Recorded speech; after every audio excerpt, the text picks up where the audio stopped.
Praise the lord. మన రక్షకుడు పరిశుద్ధుడు యేసుక్రీస్తు వారి శక్తి కలిగిన నామమున ఈ రోజున దేవుని వాక్య ధ్యానమునకు ప్రతి ఒక్కరికి మన దేవుని పేరట ప్రైజ్ ద లార్డ్. ఈరోజు వాక్యంలో మనకి ఆపోజిట్గా ఉంటారు కొంతమంది, ఎవరైనా కావచ్చు. అయితే వీళ్ళు పన్నాగం అంటారు కదా, ఇటువంటి పన్నాగాలు ఎన్ని పనినా సరే మనకి పక్కనే ఉన్నది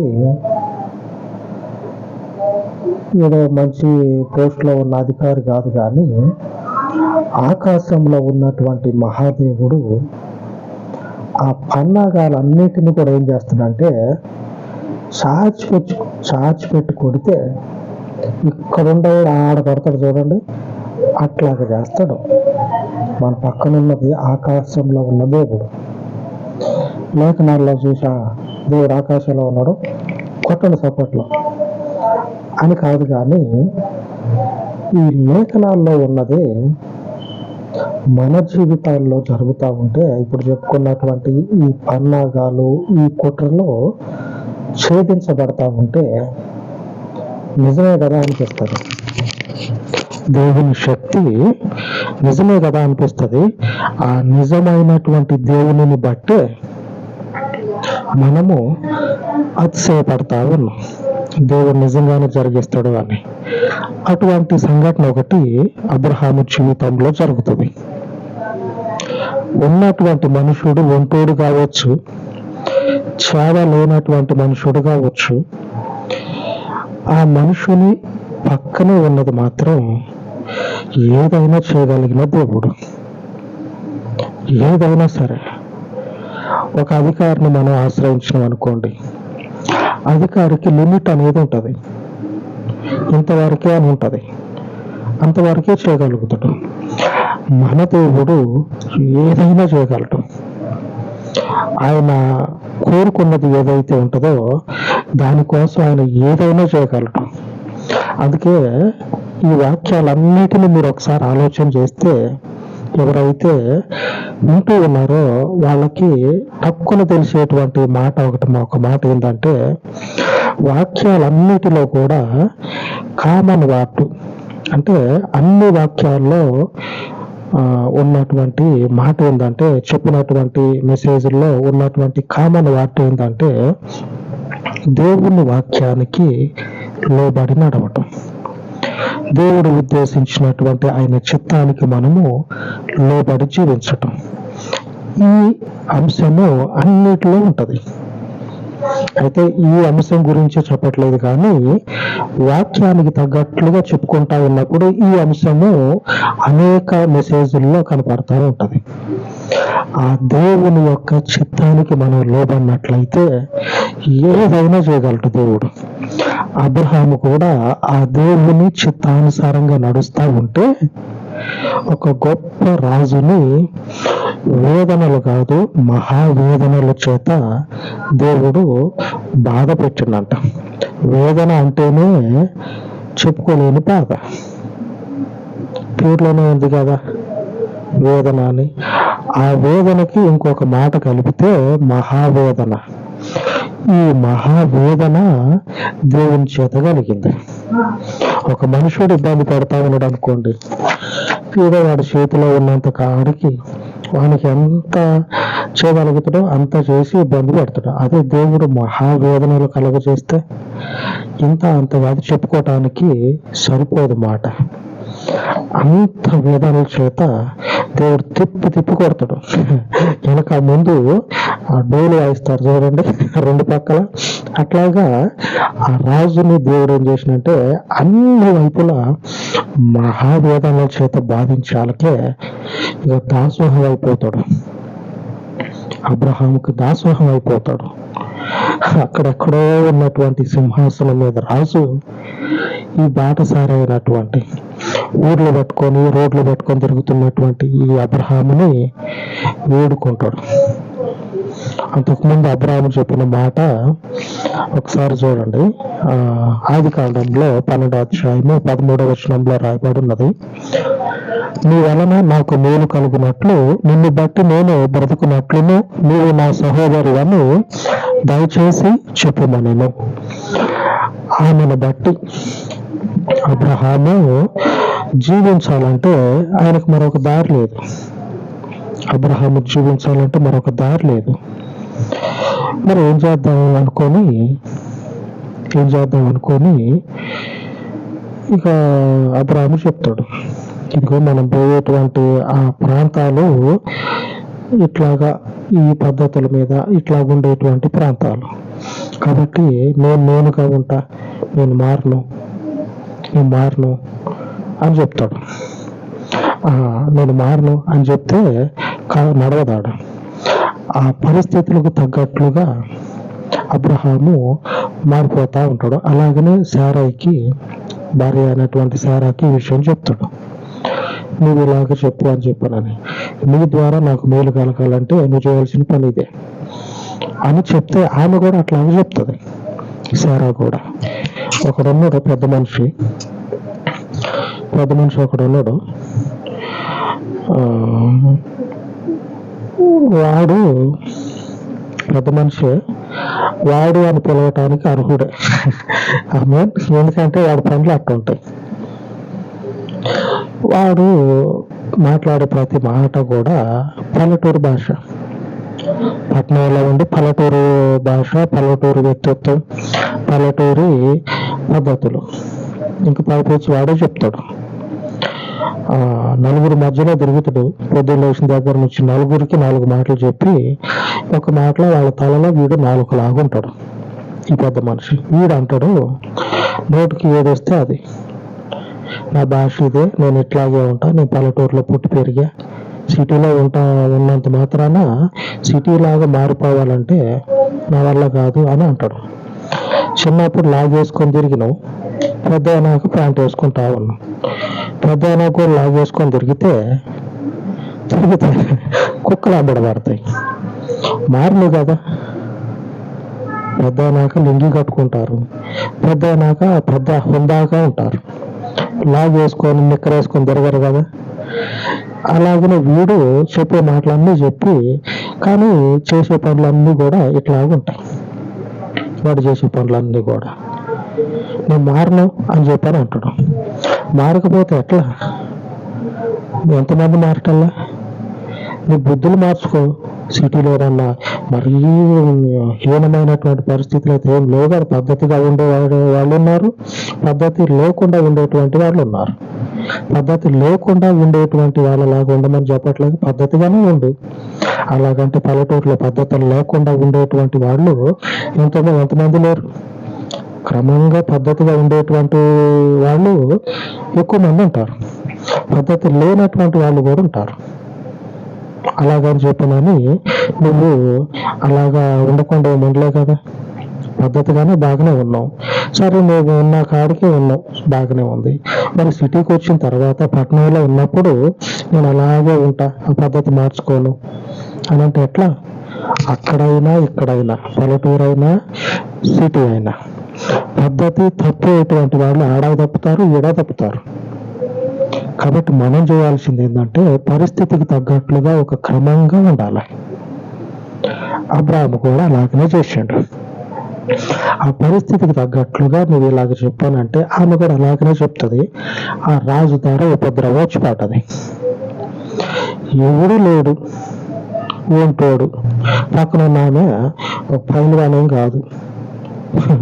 ఇప్పుడు కూడా ఉంటారు కదా సినిమా హీరోలు, అలాగనే ఇంకా కొంచెం పేరు ఉండేవాళ్ళు పైలుగాన్లు పెట్టుకుంటారు, బాడీ గార్డు లాగా.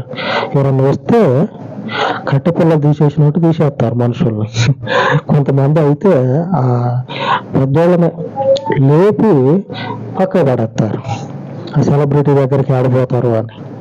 అట్లాగా ఉన్నటువంటి వాళ్ళు అబ్రాహాముకి ఎవరూ లేరు, ఉన్న ఆమె కూడా బలహీనరాలు ఆమె. ఆ పరిస్థితిలో ఉన్నటువంటి మనిషి రాజు దగ్గరికి పోయి నిలబడితే ఎన్నో ఇబ్బందులు వస్తాయని భావించిన అబ్రహాముకి అనుకున్నట్లుగానే ఇబ్బంది వచ్చింది.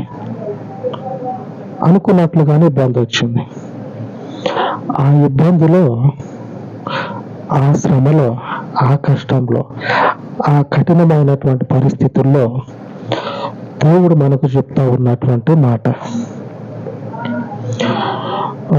17వ వచనంలో రాయబడి ఉన్నది.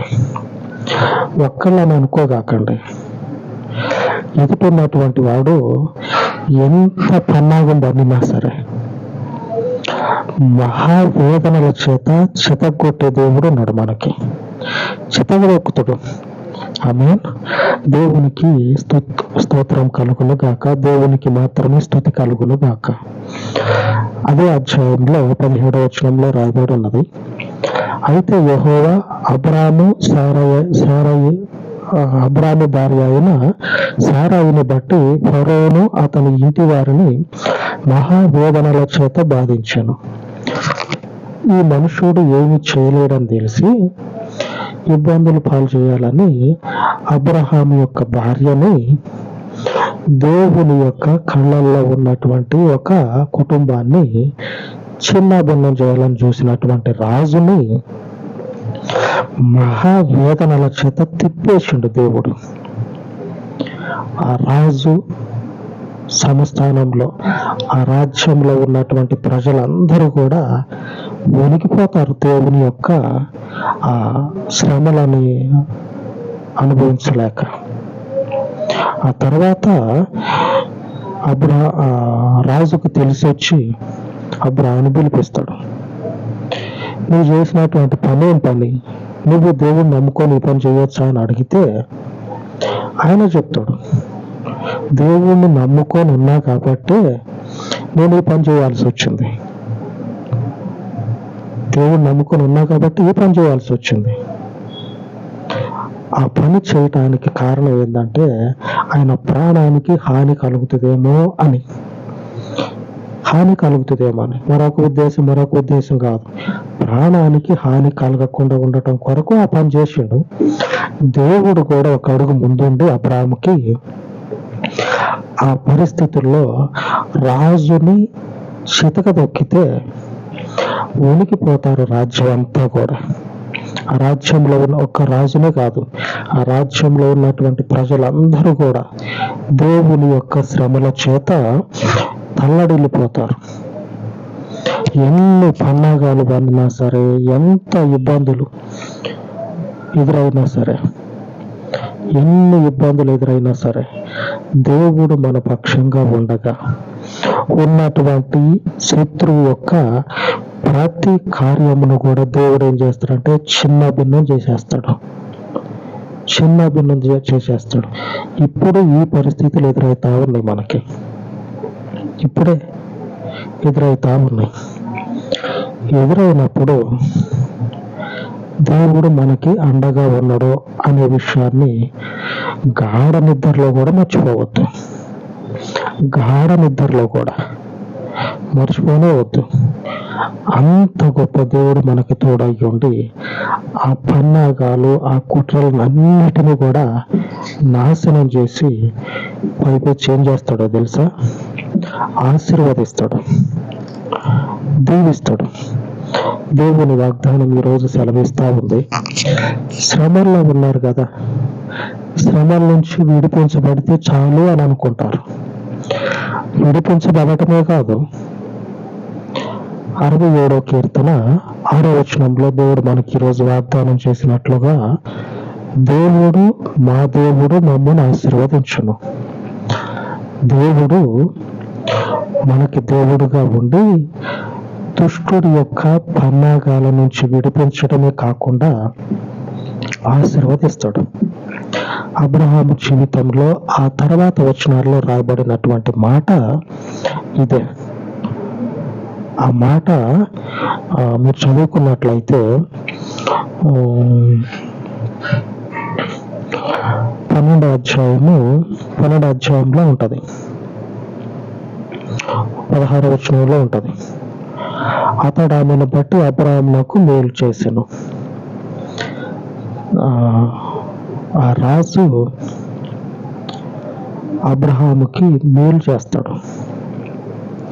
శ్రమల్లో నుంచి శ్రమల్లో ఉన్నటువంటి మనుషుణ్ణి దేవుడు విడిపించడమే కాదు, ఆ రాజు మార్పు చెంది ఎన్ని కుట్రలు అయితే చేసిండో అన్ని కుట్రలు చేసినటువంటి రాజు మార్పు చెంది అబ్రహామును ఆశీర్వదిస్తాడు. అబ్రహాముకి గాడిదలు, ఒంటెలు, గొర్రెలు అవి ఇచ్చి పంపిస్తాడు. రాజు ఇంటికి పోతే, రాజు ఇంటి గారి దగ్గరికి పోతే, ఆ రాజ్యంలోకి అడుగు పెట్టిన తర్వాత బహుమతి తీసుకోకుండా వెనక్కి వచ్చేటువంటి వాడు కూడా ఉన్నాడు. బహుమతి తీసుకోకుండా బయటకు వచ్చేటువంటి వారు ఎవ్వరు కూడా ఉండరు. అందులో అబ్రహాం పరిస్థితి ఎలాగుందంటే, రాజు యొక్క బలం అంతటిని కూడా అణిచి అక్కడి నుంచి, రాజు యొక్క గర్వాన్ని అణిచి అక్కడి నుంచి దేవుని చేత ఆశీర్వదించబడినట్లుంది. మన దేవుడు దేవుడే కాదు, శ్రమల్లో నుంచి విడిపించడమే కాదు, విడిపించబడేటువంటి ఆ సందర్భంలో ఆశీర్వదించగలిగే దేవుడు. దేవుడైతే శ్రమల్లో నుంచి విడిపిస్తాడని మనకు తెలుసు. మన దేవుడు విడిపించడమే కాదు, విడిపించే ఆ క్రమంలో ఆశీర్వదించగలిగినటువంటి ఉన్నతమైన దేవుడు.